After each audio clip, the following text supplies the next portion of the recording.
I'm looking dramatic. Ari's looking pensive. Good evening, everyone.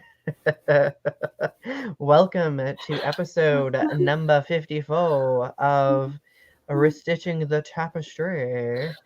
Um, it's been a while. It's been a couple of weeks. Ari and I have had a lot of stuff going on, and we've been trying to place in, a week or two off every now and then as a creative recharge, which really is helpful for us. And it's weird to think that it's been a couple of weeks already, but it has been. So, Ari, how have you been doing? What have you been up to? I'm so busy. It feels like that creative recharge didn't happen, and I'm like been scrambling to get back on track. I'm like, I've been trying to do the filming for my videos for the month of October, and I didn't find the date for my filming, so like I'm just kind of like trying to get back on track, and like I haven't quite gotten there yet. So like I this week was like such a scramble. Like I didn't get my Monday vlog out until Thursday, and I didn't get my Wednesday tarot video out until Thursday because I had some problems with the editing process. So I was like, man, the editing process for my tarot video, because it was 45 minutes long, Mm-hmm. I was like, oh, that's just ridiculous. It's like, this video is so long. Because usually they're like 30 minutes, 35 minutes long. And it's like, yeah, it's fine. But this one was 45 minutes long. Sony Vegas like ate it. Oh no. So I had to use like a different editing program. I was like, oh man. But I'm complaining. I'm complaining. No, like Sony Vegas ate it. That's odd. It like it ate it. I tried to put music to it, so that's probably why it ate it too. It like maybe didn't react well to it. It did not. Yeah, so you've been really creative lately. I've been oh, I've been a hot mess. So this past week, yesterday to be exact, I had to give a huge work-related presentation for my promotion, which was terrifying. And I've spent like the last 3 weeks prepping for it, and it was only 15 minutes, but like it like I got home last night and I like crumbled. Like I was so tired. And on top of that, I've also been doing usual school stuff, like with um uh Leo says, can you balance out the problem or the volume? My mic is too soft. Let me check my mic settings. My mic should be perfectly fine. I don't know why my mic settings would be soft. I don't know why mine's loud. I'm sorry, Leo. I apologize for that. Are you using headphones by any chance? Headphones might alleviate that problem. But anyway, so understandably, like this past week has been hectic on top of doing that and then the other work related things that I usually do. And on top of that, preparing a book for release, which comes out, oh my God, oh, the 22nd. I was like, wait, what? It comes out on the 22nd, so that's not far away. So, well, that's been going on. Ari, I think you need to announce something. Your book that you just released. Oh yeah. So David Lynch is after me. My book came out a week ago today. I know. I'm so excited. It's been a week, and I am so happy, and I'm really excited, and it's been really great, and yeah. I cannot wait to get my copy in the mail. And then next time I see you, I'm going to get it signed. I'm super excited. Mm-hmm. So, yeah, I'm sorry about the sound issues, Leo. I wonder if it could be your device, though, too. Possibly. I don't know. One other thing I would like to announce, it's Arpy's birthday today, so happy birthday, Arpy. Happy birthday, Arpy. So, okay. We're going to be talking about coming out tonight because Monday, October 11th is National Coming Out Day. And we wanted to dedicate an entire episode to the topic because it's significant, right? We've both gone through this process, and a lot of people go through this process. So I'm not sure why that's the case, Leo. Like, my mic settings are normal. Ari sounds normal to me. In our prior videos, I haven't noticed any shift in loudness or anything like that. Unless maybe I'm just like not talking. Oh, wait. I don't know if maybe like it could be my microphone wasn't close enough to me. Maybe this did it. I don't know. We'll see. But so before I get started, I would like to go through our show's mission statement as we usually do. Many witness different atrocities, large or small, that fray the social fabric around us, and much of the time, many may feel powerless and know not how to address such things. This fray has gotten worse with the rise of social media as we're able to share in this collective trauma as it goes viral in real time. And many of these atrocities happen to marginalized communities.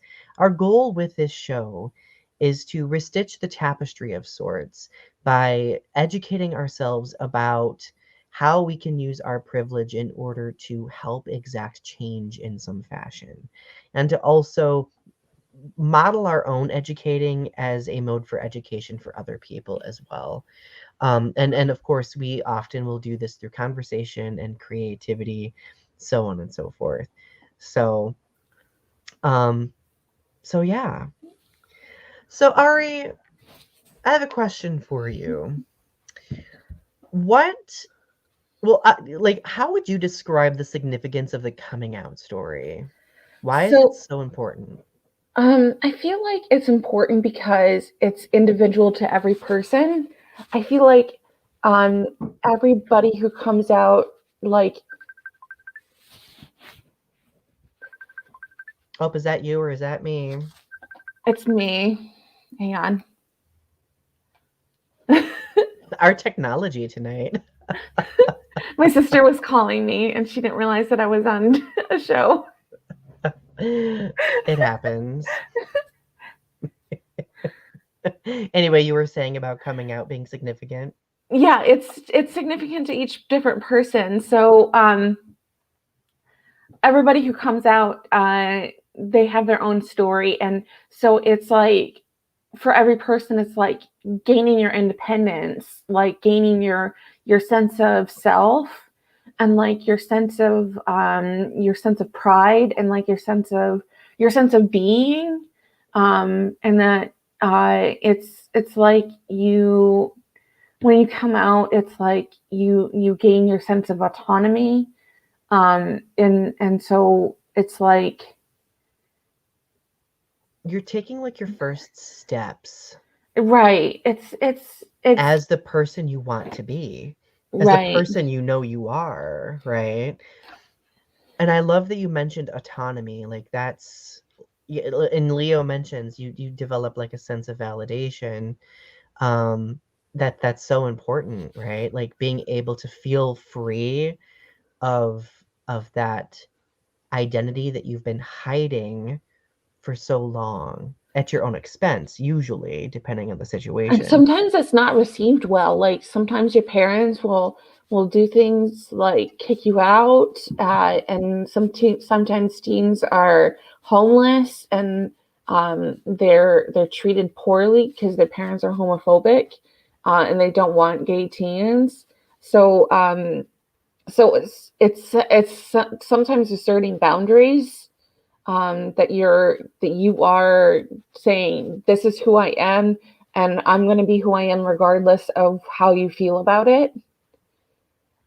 So it's asserting like to the world like this is who I am regardless of how you feel about it. Yeah. And that's such a vulnerable and sometimes dangerous act, but freeing at the same time, right? Like for everyone involved who does this, there's like some sort of risk typically, or a risk that is kind of internalized, right? Right. It's So less so than it used to be, but there's still things like, gay conversion therapy still exists. You know, uh, homophobia still exists. Uh, you know, they still exist in some capacity in certain places in this world, and certain places in the world they'll still kill you for being gay. So coming out is really important because it's your it's your telling of your story. yeah, I love that. And Leo Leo quoted my queen, of course, Gaga. I'm on the right track, baby. I was born this way. Yes. Like, and I do think it's very important to remember, like you were mentioning, Ari, that there are just still some places in the world where the coming out story is even more dangerous, right? Not to mention, we also have to consider how the coming out story affects different groups of people. For example, uh, like the trans and non-binary communities. Like coming out takes a whole different um, Aspect. yeah, a whole different aspect. There's different risks involved. There's different ramifications. Mm-hmm. Um, Sometimes it's taken very seriously. Sometimes it's not taken seriously at all. Sometimes it's treated as though, like, when you come out, you're treated as, oh, that's not true. I don't believe you. Yeah. Mm-hmm. Or people relegate it to being, oh, you're just going through a phase. Yeah. Like you'll grow out of it. Like I remember hearing that pretty often. And we're going to be talking a little bit about our coming out stories here in just a couple of minutes as well. Um, so, but like obviously, I know there are a lot of people who think that the coming out story is has kind of expired in its significance, but I don't believe that for a moment. We'll be talking a little bit about that here in a few minutes as well. But I think it's still very much important. I think it's still very relevant and needs to be acknowledged, right? Hmm. Celebrated. So I mean, Matthew Shepard, his anniversary was on October 6th, just yesterday, and yeah, he was murdered in 1998, and that was just less than 30 years ago. That doesn't seem like a lot of time. That seems like a lot of time, but is actually in the history of the world, that's not a long time. That's within our lifetime. That's uh, hmm within within a generation. So, oh um, yeah, I remember seeing it on the news when I was in elementary school. And that's I think that's what makes that event so significant and unsettling and an important mark in our history in the LGBTQ plus community because it was one of the first times the murder of someone in the community gained that much media attention and conversation as a whole. and you don't just get rid of that within a generation. Oh no, it's residual, it stays. Hmm. Yeah. I mean, when you think about it, for the LGBTQ plus community, that's a trauma of sorts. Seeing someone like us go through something like that. Another one I would argue would be Pulse, the Pulse nightclub shooting Right. in Orlando. That to me is also one of those points in our history where people in our community were targeted specifically. Like that location was targeted specifically. So, um, There And was the so many people who just, I mean, it was, what was it, like 53 people? yeah, I believe it was over 50 for sure, over 50 people. And And it's that's so many. It's so many people who mhm. died just because they were And the thing is, like, gay and much like trans, and m- like, you know, it's much like the coming out story, we still tell their stories too, and that's why storytelling is so important, right? Like Mhm. the people who seek to hurt or erase or marginalize communities, like those people just want to silence those stories. Mhm. But the reason why we come out and the reason why we share these things and have these conversations is to resist that, because we do exist and our existence matters Mhm. 100%. So, let's talk a little bit about our coming out experiences. Do you want me to go first? Yes, I do. Okay. So, I do have a fond memory that I want to share first because I was looking through some of my old journals, and yesterday, I think it was yesterday, about 12 years ago when I was at CMU, I did my first public speaking thing ever and told my coming out story at a like coming out event when I was at CMU. And I remember being recruited into doing it because people, like the person who was doing recruiting was like, Donny, your coming out story is kind of rough, whereas everybody else's who's speaking is a kind of a positive coming out experience. So we want to hear like another perspective. And I was like, oh, okay. Um, so, oh wait, 1 second. Rogue Agent just logged in. Rogue Agent, there actually has been a trilogy of horror films released that feature a lot of LGBTQ plus characters. It's called Fear Street, I think. I just watched it with Britt, and it's actually really, really good. I There's enjoyed it. actually people who do papers on LGBTQ plus people in horror films, and we should do a video We or should do an podcast, episode. yeah, about gay people Yeah, in horror films and gay people and horror films, like the significance of gay people in the horror films. significance of it, the representation of them. Yeah, that's a great idea. Rogue, you just gave us a video, a podcast idea. Thank you, my friend.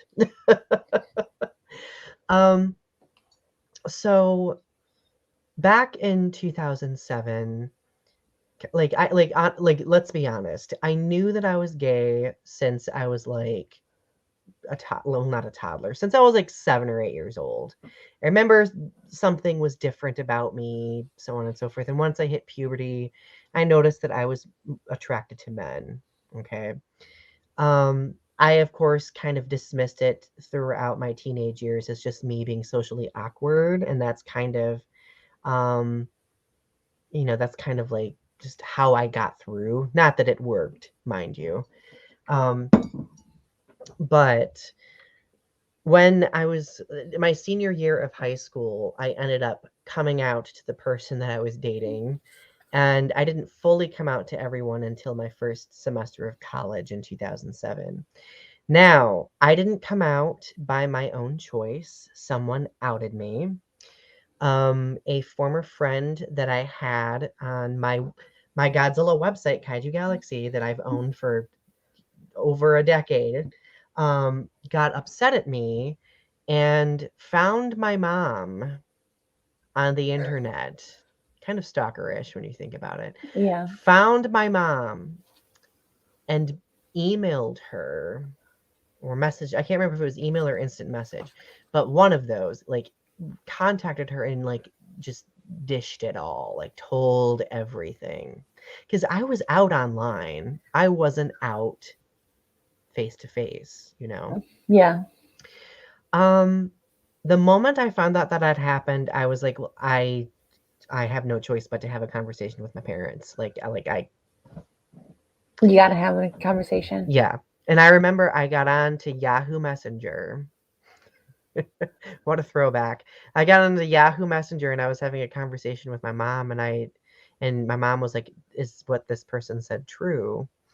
And I was like, "Yes." And of course, like at that moment, like my mom didn't react to it very well. She basically opted for the philosophy of like, you do you. Like, this is your choice, not mine. Like, you can do what you want. I don't have to support it, kind of a mentality, you know? Of course, when the rest of my family found out, it became really bad. Like, my dad did not take it very well. He kind of blamed himself. Um, my brother started getting bullied at my former high school over me. And it was often used to gaslight me, um, to make me feel bad or to like make me kind of like it was kind of like a test to Try see to if like like get you go back to where yeah, yeah, it was like to be back to like being straight. it's like I'm suddenly straight now. Let me flip that switch, you know. But but like it was. I remember when I first came out, I did not go home for like a month and a half. Like that had been the longest I had ever been away from my parents and my family. Um and it was really difficult. And there were so many arguments, so much gaslighting.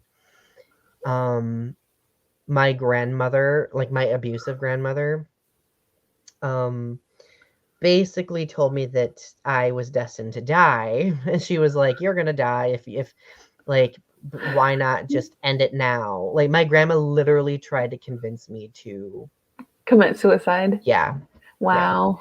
It was a 2007 and 2008 were a very weird time. Talk about wild. Yeah, and so at this experience I shared my story, and it like that was like my first opportunity to verbally kind of recount my coming out story to myself. And it was very validating. I was surrounded by a lot of LGBTQ plus people who were encouraging, and like I felt some sort of sense of renewal after it. And to this day, like I look back on what coming out was like for me. It wasn't easy. I'm glad that I made the choice. Well, I didn't make the choice, somebody made it for me. But I'm glad that it happened when I was in college and not when I was in high school living under my family's roof, because I feel like That would have been worse. yeah, that would have made it worse. Um but like when you come out, not only do a lot of people have to deal with their own guilt over coming out, but you have to deal with the guilt that other people harbor in themselves. This guilt where they think that they've wronged you in some way, which is why you've turned out the way you are, right? Um, I remember a very difficult conversation I had with my dad where like we were outside, and he he broke down over it. And that's when I began to realize, like I was like, okay, like I shouldn't have to be placed in this position, but I have to educate and be an example to illustrate that no, you didn't do anything wrong. Like I personally think both of my parents are wonderful parents. Even though they didn't react very well to my coming out, like they raised me well, like um I'm a good human being, like they weren't abusive, like they were good parents, Mm-hmm. and it kind of like gave them this existential crisis where they questioned their parenting abilities and whether or not they were good at it. And with time they grew out of that once they started acknowledging what really was going on. And since then, like my family's a lot better. They're very accepting. It's required a lot of work over the years on both of our parts and a lot of patience, but I think that my parents do have an understanding of me now. Now, the rest of my family, I don't know. Like my brother is of course accepting, but like my distant family, I don't know um what their perceptions are. Like because mostly like I really have not spoken with them about it, because we just don't interact that often, you know. So, but like now when I like, because I like I'm obviously asked pretty often, like, well, like what was coming out for you, like what's your best advice when it comes to coming out? And my best advice is like you shouldn't take on the responsibility of harboring the guilt that other people have, the guilt that you're gaslit with, and thinking that either they did something wrong or you did something wrong, because that's something they have to resolve on their own. That's not something that you should be expected to resolve for them. It's true. Yeah. And it's hard to not do that, because you do, like, the people feeling guilt, you feel guilt about it's like this cycle of guilt, you know, like you feel guilty that you made them feel guilty. And it's really challenging. It's like an endless loop. Oh, Leo says you still made the choice to come out. You could have very easily lied and said you weren't gay. You may have not wanted to at the specific circumstance, but you ultimately decided to be true. Yes, yes. And and the truth is, at that moment, even though somebody outed me, I felt safe enough to confirm those words at that time. Yeah. So, cheers to coming out. This isn't wine, but it'll do. So, Ari, tell me about your coming out. Oh man. So, I went through a lot of denial about coming out for a long time. Like in my 20s, in my teens and 20s, I had feelings about women and about who I was, but I couldn't put words to it. Mm-hmm. I just had these feelings inside me, and they just kind of like stayed on the back burner, and I just sort of like ignored them. And so I just kind of like let them go. And I just stayed heteronormative because it was easy, because, well, I was attracted to men. So I just stayed in heterosexual relationships. And I was like, I can just stay easy. And so whenever anyone asks me, are you heterosexual? I can just say, sure, yeah. Sure. Sorry. And it was just like, yeah, I'm not gay. Like it's easy. It stayed easy for a long time. And I was like, and when anyone asked me if I was attracted to women, I said no, because you know, I didn't want to talk about my feelings about women, because I was attracted to women, but I was like, I didn't want to talk about it so much, because I had a bad experience once, and I was like, that ruined it for everyone. And then I moved to Seattle, and I was like, oh, I can be myself. Oh. Sorry. Just your reactions. I was like, oh, I can be myself again. And so I was like around people who were, I was around a lot more people who were gay, and I was like, I felt comfortable about being myself. And then so it was sort of like dipping into a warm bath, and I was like, you know, I came out to my boyfriend. I was like, you know, I think I'm bisexual. And he was like, what? I was like, yeah, I think I'm attracted to women. And he was like, oh. And like, it didn't change anything about a relationship. It didn't change anything at all. It was just like, oh. And I was like, yeah, and I think I'm non-binary, like, because that was finally coming into like the kind of common vernacular back in 2016, because I was on Twitter, and so a lot of people were talking about it, and I was like, people were talking about it online, and I was like, yeah, I kind of relate to this. Like, this is something like I feel like all the time. And I was like, oh my God, I'm non-binary. Oh my God. I was like, when I first realized I was just like, whoa, It's eye-opening, whoa, isn't it? whoa. I was like, sometimes, Tim, I feel like I want to just be like a ball of light. I don't want to be a person. I just want to be like a ball of light. Like, I just want to be not human. And he was like, what does that mean? I was like, I don't want to be like male or female. I just want to be like not a person. And he was like, what? I was like, yeah, I don't want to be male or female. And I was like, I just want to be not gender. And he was like, so you're non-binary? And I was like, yeah. He was like, okay. And I was like, so it didn't change anything about our relationship. We just went along. And so after our relationship, after I moved home, I had to come out to my family. And that was horrible. What That was, happened with that? they were totally invalidating. They still call me she, her. They still call me their daughter.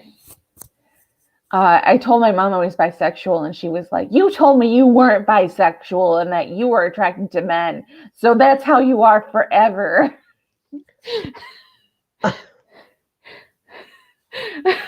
And I was like, you know, sexuality is fluid, right? It's like, sorry, Mom, that's not how it works. I was like, it was good seeing you, Rogue. You have a good night. Thank you for the laughs at some of the funny words you were creating. bye, Rogue. So they're still invalidating then. Yeah. So, and I just ignore them, like, because they don't use my proper pronouns at all. They just call me she, her, like my whole family does. And so it's a little gaslighty at times, because I'm like, I'll hear she, her, and it's very dysphoric. Mm-hmm. I'll be like, that's not my pronouns. And I'm like, and then every time I hear it, it's sort of like a little bit of like stabbing me in the gut a little bit. I'm like, those aren't my pronouns. Yeah, it's triggering. Like, and it's just sort of like they don't even realize that they're doing it. And I'm like, they're like my daughter, and I'm like, I'm not your daughter. And they're like, what am I supposed to call you? And I'm like, your child. It's super easy. Like I don't understand why people like, I mean, yes, it takes time to get used to they them pronouns, but practice makes perfect. How do you think we learned how to speak in the first place? Practice.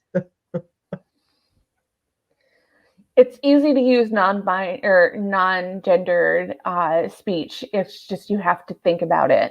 Right. And they don't want to think about it. They want to think of me as a girl or a woman. And so, like, and girl even is just sort of like infantilizing.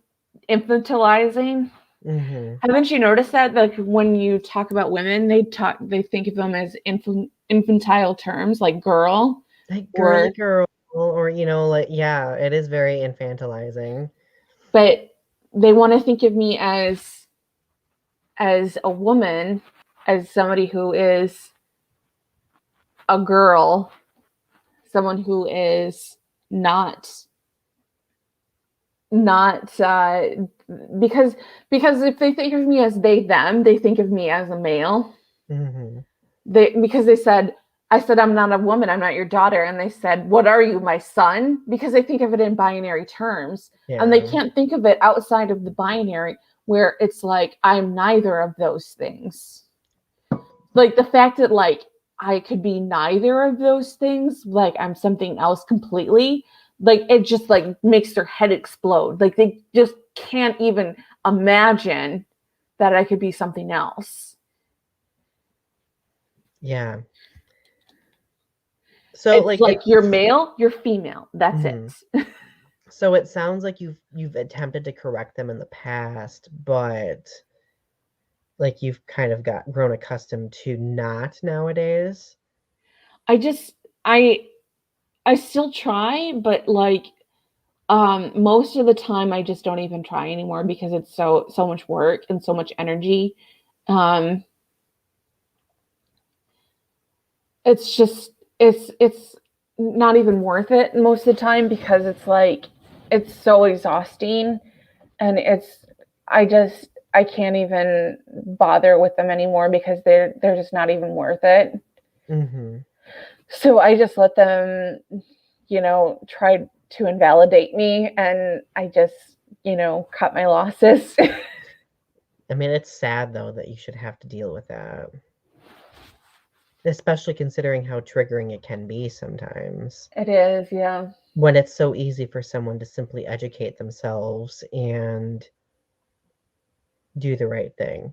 It's the whole world, though. The whole world is like that, where they'll try to invalidate you. And the whole fact of the matter is you have to like cut your losses and just, ignore them because they don't matter. Like, I know who I am inside. I know what I am inside, and they don't matter because they are meaningless to me. And so I tell who is important to me what I am, and then they will respect my pronouns. And so the people who do respect my pronouns, I appreciate them even more. Right, yeah. So Leo asks a really good question, Ari. I don't know if you're able to answer that. Like, is there a version of non-binary or non-binary person that is equivalent to specific terms like man or woman? Are you saying like a more simplified like monosyllabic term? A person, it's Yeah, man, just just person. person. Taylor, it's good to see you. Yeah, like yeah, person just it's very specific. I think that's specific.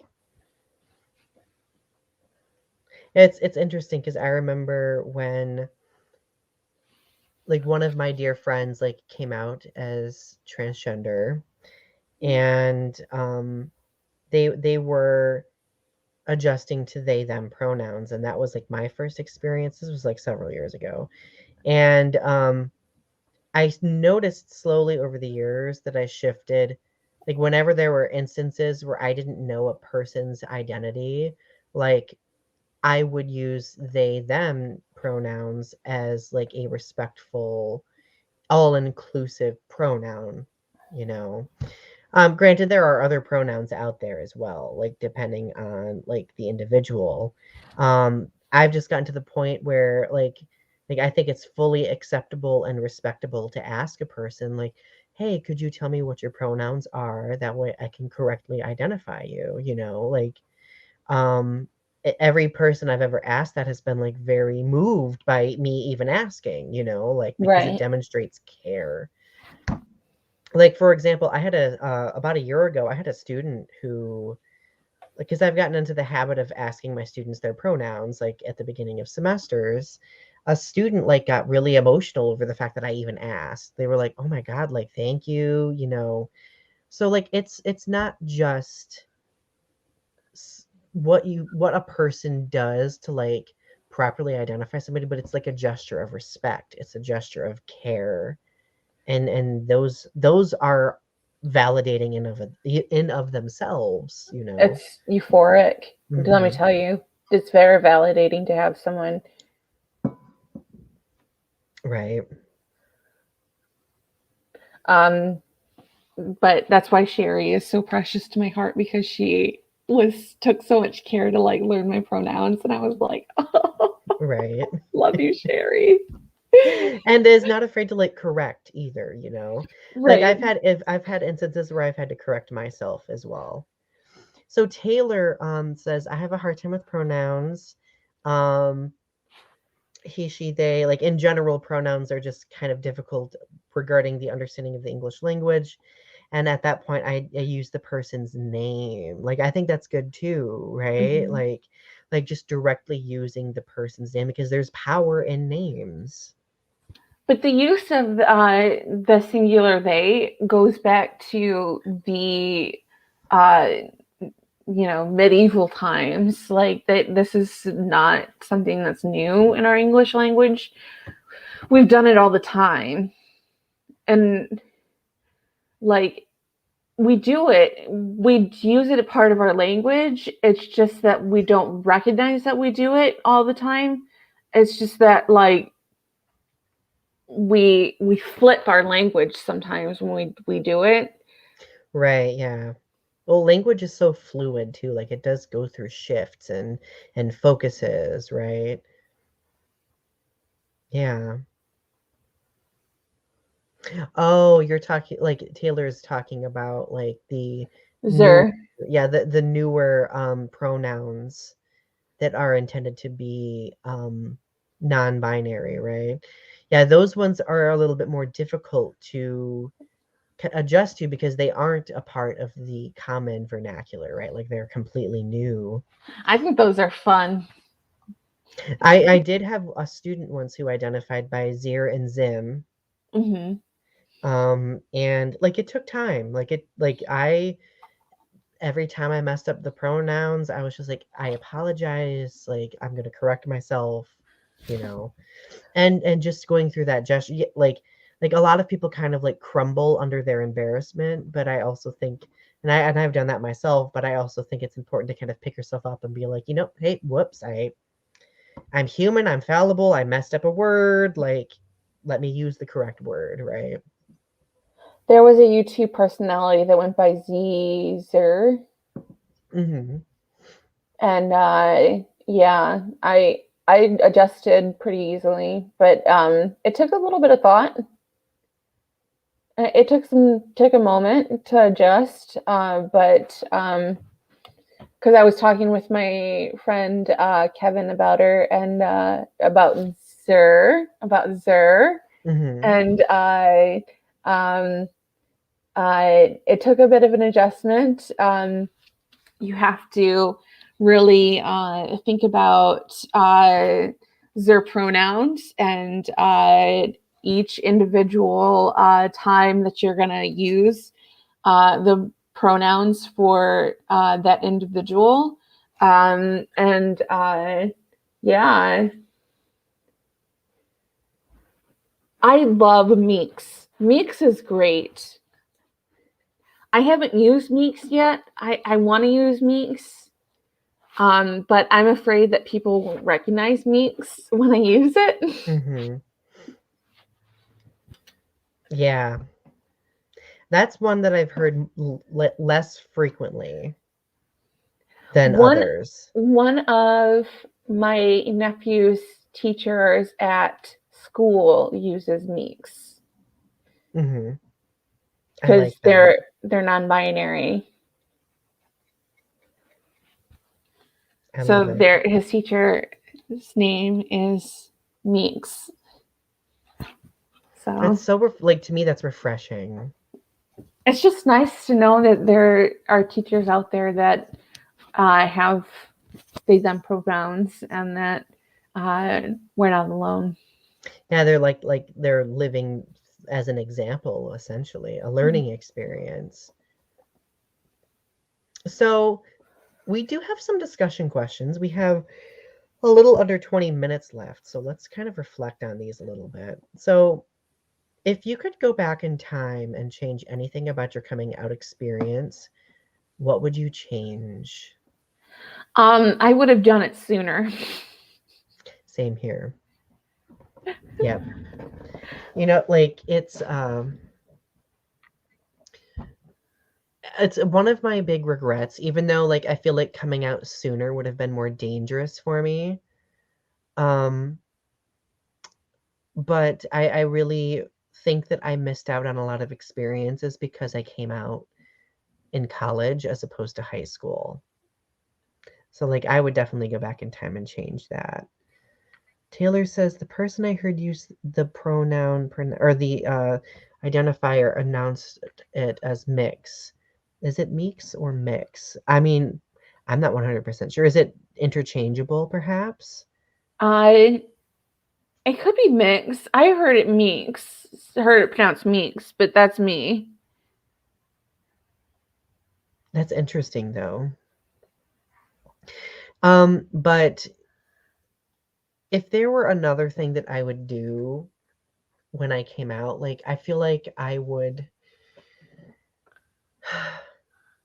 when I came out, I went through this brief phase where I like threw myself into the LGBTQ plus community full force. Like I wanted to date, I wanted to do this, and that. And then when I was ultimately left disappointed, it like destroyed me. Like I felt like I didn't even fit into my own community, right? I would have been more conscious of taking time um to grow, to not feel like I needed to catch up on lost time, because I think that's why I did that. Mm-hmm.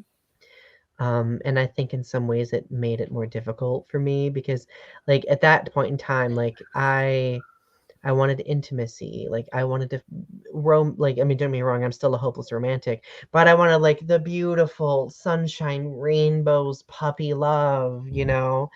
And well, what do you think men wanted usually? Not that. And I would not have that that was a bad thing I would have necessarily. flirted with girls more, women more. Oh, I love that. Um, yeah. I mean, I flirt with women now. I was flirting with a woman online Oh, you just were. recently. Yeah. Oh. She's really cute. Her name is Crystal. You're blushing. I love it. I would have played more hard to get. Um, because when I first came out, like I was like, oh man, look at me. Oh my God. Like he loves me. He looked at me. And now I kind of want to be like, No. like, no. like You would have like been sassier. like do these Olympic obstacle courses and then come to me. Jump through these hoops, damn it. Just kidding. I wouldn't be that elaborate, but um so okay, so recently, and I've seen this over the past couple of years, but there are some people who think that the coming out experience is over glorified. So my question for you is, do you think it has been over glorified? No, I think the coming out experience is sacred and that it's sacred for everyone and that Mhm. I think it's important. My nephew, uh, my family is pretty sure that he's either gay or trans. Mhm. Um, uh, he just had an incident where he had some issues and we think that I think that he might be trans, but uh, my family's like, you should talk to him because he won't talk to us. And I'm like, well, of course I'll talk to him, but I don't think that he's a gay male. I think that he might be a trans female because that's something that often gets confused is like they'll be attracted to men, but the fact is that they're not a gay man, they're a trans woman. Mhm. Yeah. Interesting, Taylor. I like that. My hope is that someday current coming out experiences may seem overglorified because it's a non-issue, right? Mm-hmm. Like it's gonna like existing as an LGBTQ plus person is so it's like breathing. Like, you know, it's not met with cringes or side glances. Like it's accepted fully. Yeah. I I hope we get think to that that my point too. family just like doesn't understand my nephew very much. Hmm. And so because it's like with me, they invalidate me. So like they say that they're understanding, but like at the same time, they glorify heterosexual like binary relationships, Hmm. like the heteronormative. And so there's a lot of pressure to be like a certain way. And so as as a teenager, like I could understand like the pressure to be like his brother, Right. who is in a relationship with a girl and is like the boy who's like the normal boy who's like all A student and like the perfect child and like, you know, so he feels like he's not normal. Right. Yeah. So he has a lot of frustration.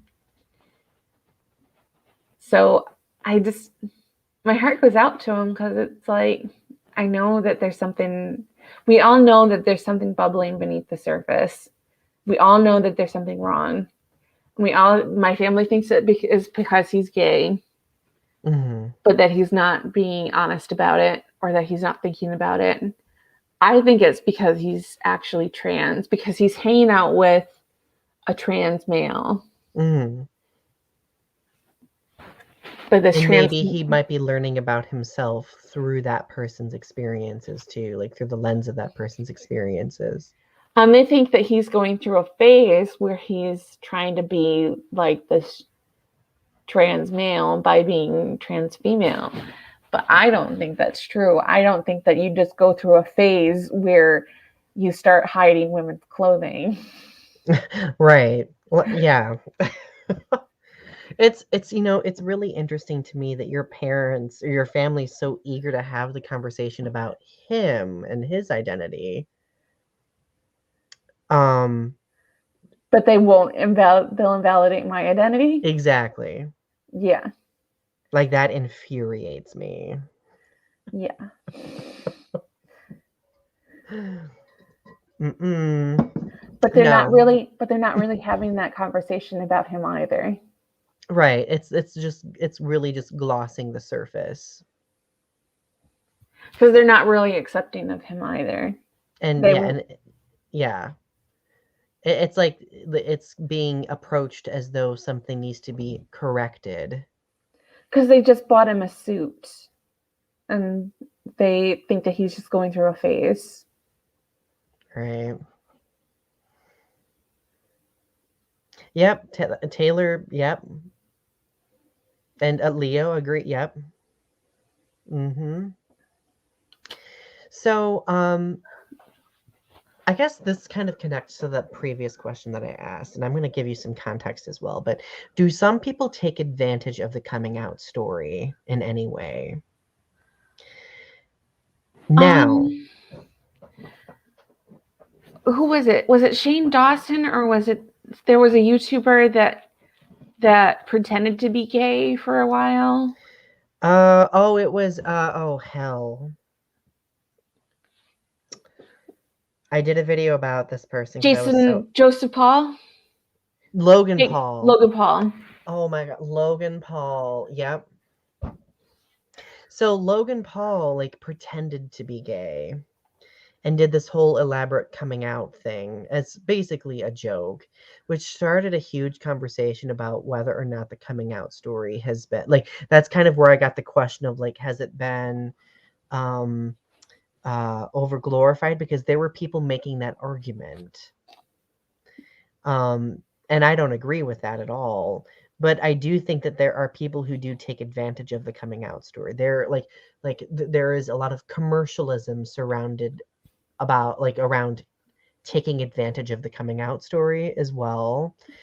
If you look, especially if you look at a lot of like Pride Month centered businesses and places trying to appeal to a specific audience. The corporate machine. Exactly. Yeah. So I think that there can be some Kendall Jenner coming out as having acne. Yeah, people joking out about, oh, I'm coming out like as this, and it be something completely non-comparable to a person announcing their identity and their acceptance of their own identity, right? Right. So I think that it's not over glorified. I think it's sacred, but I do think that people do take advantage of the coming out story. Yeah. For sure. Like 100%. Like I think that people do use it as a way to self-aggrandize. Yep, agreed, 100%. So that makes me so mad about Logan Paul. He was such a jerk. oh yeah, like I remember, I was so angry. I remember that video got a lot of views too because I was just like, like, oh, but Logan Paul's trash anyway because he went it's through the suicide forest and stuff too. oh yeah, well, like it's shock value YouTube. Like that's like I've made this rant before, but I think that's how YouTube has declined. Like it's become less about like the personal interactions, like vlogging, and it's become more about like shock comedy or shock value or drama channels, Like, and don't get me wrong, like I like some drama channels, like I watch them too, but like it's kind of like grown into this beast that we all feed now, Yeah.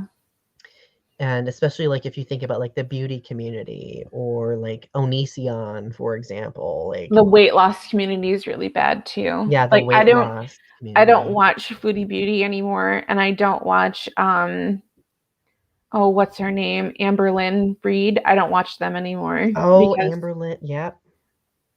Mm-hmm. I don't watch either of them anymore because they're just a bunch of drama. Yep. I agree. So a lot of people ask the question of when should a person come out? Super easy answer to this question, and I'm sure Ari you'll agree with me. A person should come out on their own time, in their own time when they're feeling safe and comfortable to do so.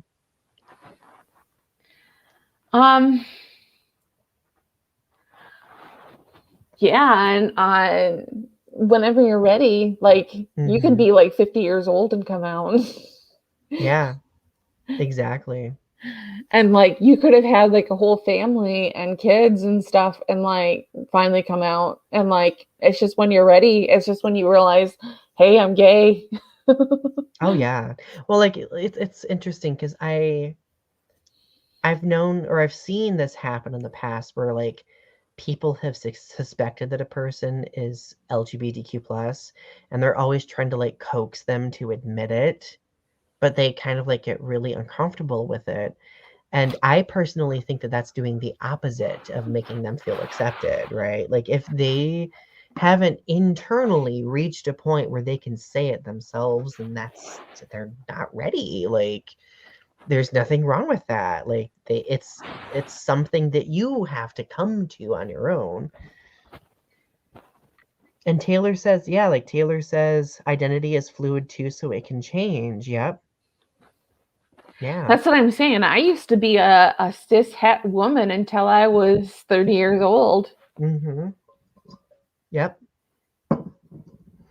And I think just acknowledging and accepting to the fact that people can learn more about themselves as they grow, like that's so important. Like people learn about themselves in so many different ways as they age, not like, and it just doesn't have to be like limited to like material things. It can be identity related too, Yeah. right?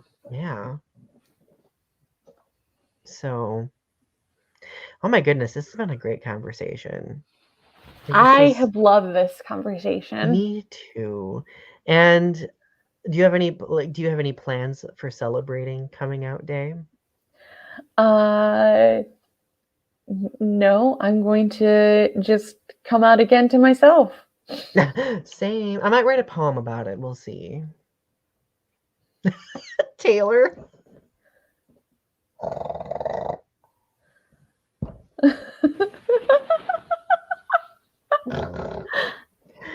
Oh, that broke me. I'm crying. That's demonetization bait.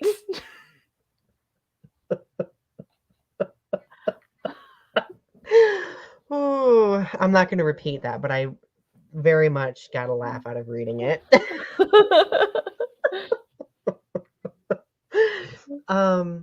Oh hell, what was I going to say? Oh, I was going to say that Yeah, I'm gonna probably write a poem, maybe do some reflecting or something like that. But maybe I will go on and like listen to other people's coming out stories or something and celebrate with them. Do you ever watch the old gays on YouTube? Yes, I watch them on TikTok too. I love them in reacting to coming out stories. They are precious. I love them Precious. dearly. I love them dearly. Well, friends, again, circulating back to what we were talking about before, why is the coming out story something powerful to share?